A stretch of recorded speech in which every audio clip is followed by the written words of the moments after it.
안녕하십니까. 우리가 성격을 바꾸고 싶은 것은 현실적인 문제라고 볼 수 있습니다. 그래도 성격을 내가 바꿔보고 싶다라고 하는 것은 나름 의미가 있는 것입니다. 왜냐하면 보통은 다른 사람들의 그런 티나 성격상의 단점 이런 것은 잘 보이는데 자기 자신의 성격을 자기 자신이 알아서 바꿔보고 싶다라고 하는 것은 긍정적이고 의미가 있는 일이라는 것이죠. 그런 사람들이 의외로 드물다는 것입니다. 왜 드물겠습니까, 여러분? 상대방의 모습은 잘 보이는데 자기 자신에 대해서, 즉 자기 자신의 성격상의 단점을 잘 본다라고 하는 것은 오히려 더 어렵다는 이야기입니다. 그래서 우리가 실제로 사람들의 의식을 살펴보면 남 탓하는 이야기들을 많이 들을 수가 있습니다. 저 사람은 성격이 저게 문제야, 이렇게 봅니다. 근데 자기 자신의 성격상의 모순이라든지 단점 그런 것들은 그만큼 이제 잘 알기가 어려운 것입니다. 그래서 내면 거울이라는 그런 이야기도 한때 많이 유행을 했던 것이죠. 왜냐하면 내면에 있는 거울을 들여다보면 자기 자신의 모습도 잘 볼 수 있지 않을까라는 그런 생각이 있었던 것이었겠죠. 근데 최근에는 오히려 그런 이야기가 적습니다. 왜냐하면 그것이 생각보다 우리가 이뤄내기가 어렵다는 것이죠. 그래서 이제 저도 그 개념까지는 이해했는데 그것을 어떻게 이루나에 있어서는 방법을 잘 몰랐었습니다. 내 내면에 있는 모든 것을 내가 느껴서 그것을 바꿔서 더 좋은 성격으로 지낸다라는 것이 그게 쉬운 일인가 이런 생각이 들었고 그래서 이제 현실에 집중을 더 해보자 이런 생각을 하게 된 것이죠. 그러면 현실 생활 속에서 우리가 느끼는 것들이 또 있지 않을까 이런 생각을 하게 된 것입니다. 그래서 이제 마음이라는 것에 대해서 관심을 가지다 보니 좀 알게 된 것들이 있게 된 것이죠. 그러면서 마음이라는 것은 내가 평소에 행동하던 대로 세상 사람들이 나를 대하는 것,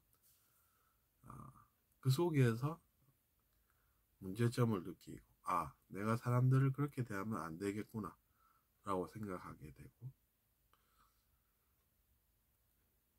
그런 것임을 느끼게 된 것이죠.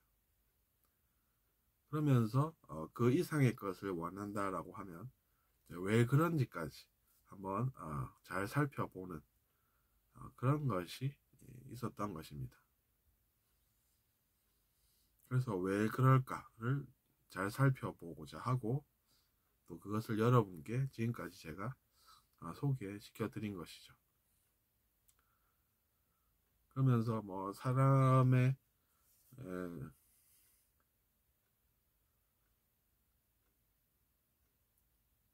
성격이 어떻게 고쳐질 수 있는가 또 이제 같이 생각을 해본 것인데 상대방과 자기 자신의 관계 그 속에서도 자기 자신의 행동이 변할 수가 여전히 또 있는 것이고 그래서 수행뿐만 아니라 사람과의 관계에서도 우리가 의식성장을 이뤄낼 수가 있다 이런 생각을 저는 했습니다. 다만 그것을 그냥 흘려서 버리지 않고 매일매일 하는 체험들 속에서 그것은 왜 그럴까 이렇게 이제 성장 일기를 한번 써본 것이죠.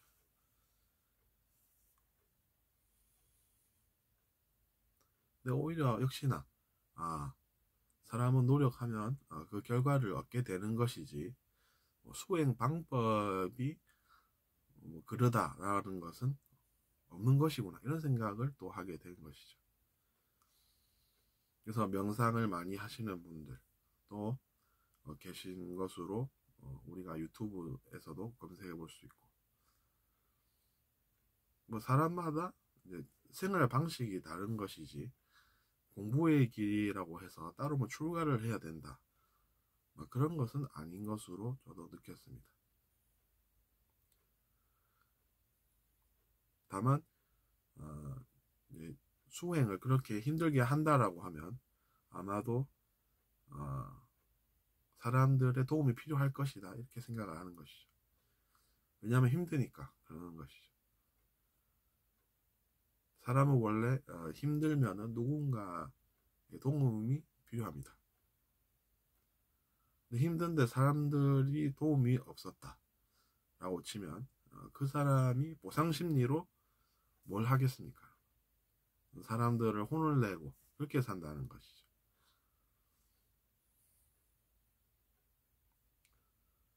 그래서 이제 수행을 하느라 힘들다라고 하면 사람들이 도와줄 수가 또 있는 것입니다.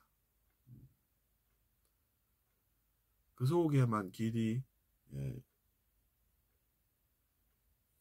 있는 건 아니지만 그런 사람들도 어떻게 보면 불쌍하다, 이렇게 볼 수 있다는 이야기죠.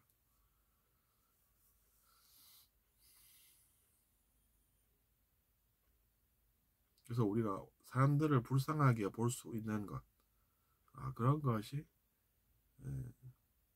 정말로 참된 교육이고 우리 사회에 필요한 것이 아닌가, 그렇게 생각하게 됩니다.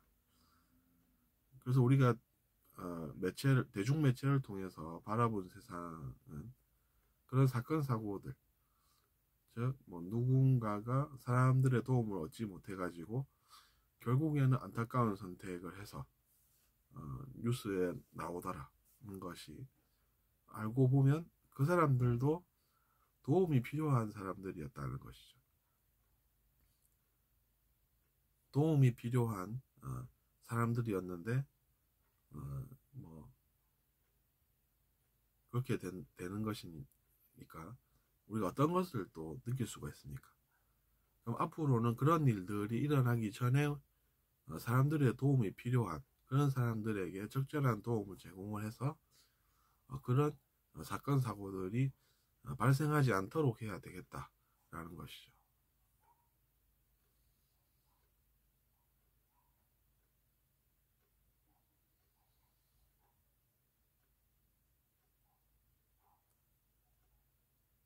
지나간 것은 어쩔 수 없습니다. 근데 이제 앞으로 우리가 어떻게 해야 되냐는 것이고, 그런 것들을 우리가 보면서 그런 생각은 들어야 의미가 있다는 이야기입니다.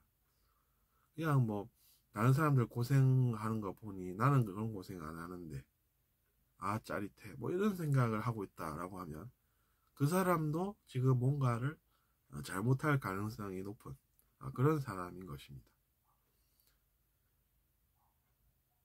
근데 사람들은 이제 거기까지는 생각하지 못하고 다 놈들이다, 이렇게 이제 그냥 이야기를 하니까 쉽게들 거기서 이제 우리가 개선점이 또 보이는 것입니다.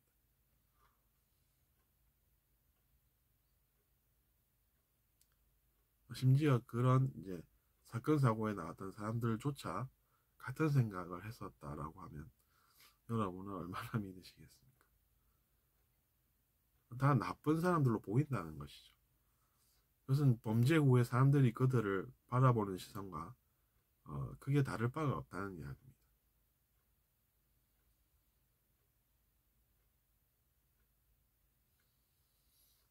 그렇기 때문에 우리가 복지사회를 건설한다 하는데 그런 복지에 있어서 사람들이 잘 볼 수 없는 사각지대를 우리가 제때 잘 체크하고, 그래가지고 이 사람은 범죄 위험이 높다고 하면 그에 맞게끔 필요한 복지가 제공이 되고 있을 때 이 사회가 더 이제 범죄에서 멀어지는 건전한 사회가 될 수 있지 않나 생각합니다.